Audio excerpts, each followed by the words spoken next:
So I'm not sure if you guys have worked nudge with her before, or touch. I call it nudge, some people call it touch. But I want to basically be able to point at something and tell her nudge, and then she's going to go tap it with her nose. So to start this, I just take a piece of kibble in my finger, and I make it look like I'm pointing to a spot in my hand, and as soon as her nose touches it, I'll pull the kibble back, and then I'll reward her with it.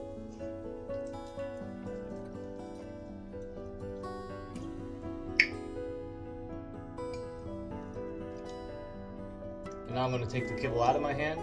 I'm just going to point to my hand, to my palm. And as soon as she touches it, I'll go ahead and mark and reward that.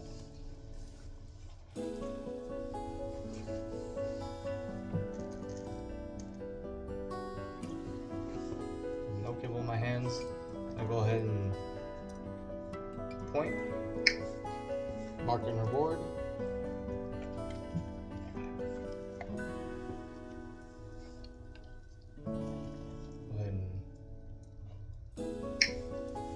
And so she understands it, and so I'm just going to add a cue into it, a verbal cue.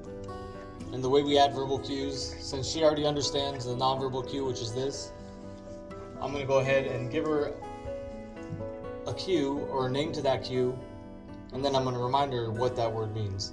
So I'm going to tell her nudge, and I'm going to point, and then she's going to go. And I'm going to tell her nudge, I'm going to point. And as soon as she touches, I'm going to go ahead and mark and reward. And I'll try it one more time. Nudge. Nudge. So she thinks I have kibble in my hand, which I do. So I'm going to go ahead and get rid of that.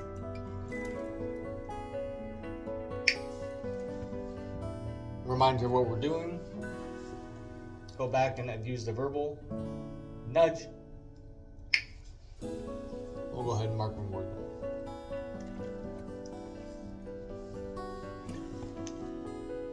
And there's not a ton of functionality for this cue, but it really helps, just little things that are easy to incorporate into training sessions, and that way they don't become boring or routine, or just, you want them to be stimulating, you want them to be fun, you want to be continuously teaching them new things, and that will help build their confidence. And it also helps get them to listen to you more, because they realize that you're leading them down the right path, so they start to trust you.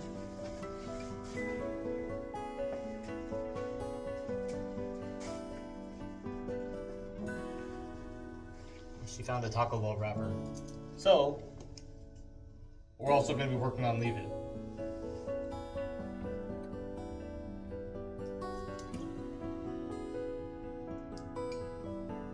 So you can also work things like shake. So shake is really easy if you just put her into a sit. And then all you have to do is just touch the back of her paw right on the pad. And as soon as she lifts it, mark and reward it. And you can keep rewarding while she has her paw in your hand. And you're never grabbing it tight, you're just letting her rest there. And then don't pay them after she takes it away. Her reward is that she gets to put her foot back down. So I'm going to put my hand right underneath her foot, and I'm just going to touch the back of her foot. She's going to lift it up.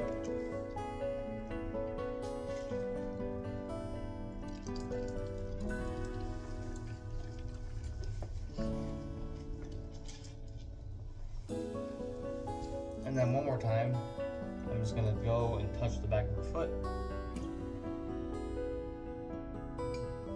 And I'm just going to hold my finger there on the back of her foot until she lifts it. And you can apply a little bit of pressure. You never want to put so much pressure that you're lifting her foot for her, but a little bit of pressure will just remind her, oh, okay, I'm supposed to be lifting my foot right now. So that was about 3 or 4 reps on that side, so I'm going to switch it to the other side and do the same thing.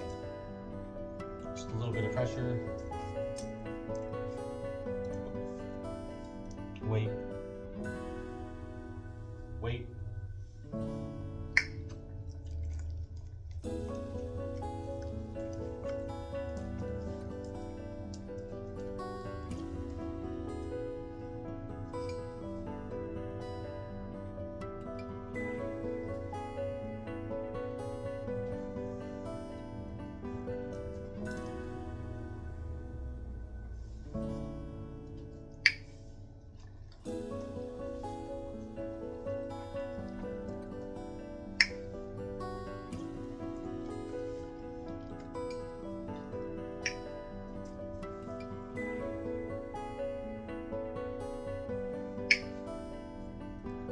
So you just want to be able to gently touch the back of her leg without the pressure.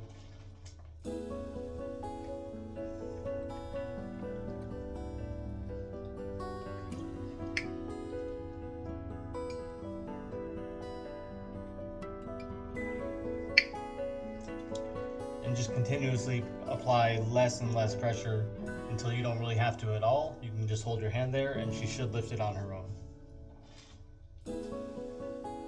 Sit.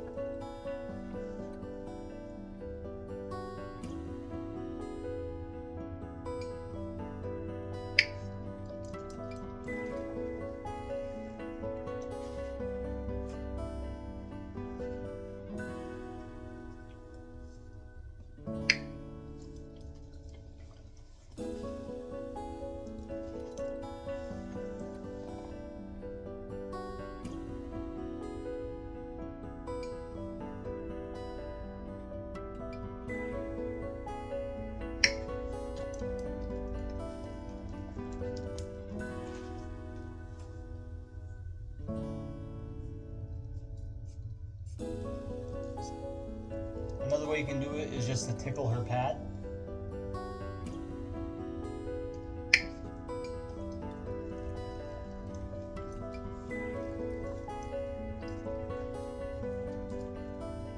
And you're just doing it with the tip of your finger.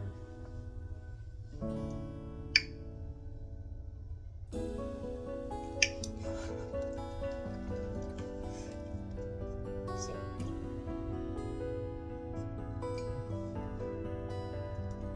So.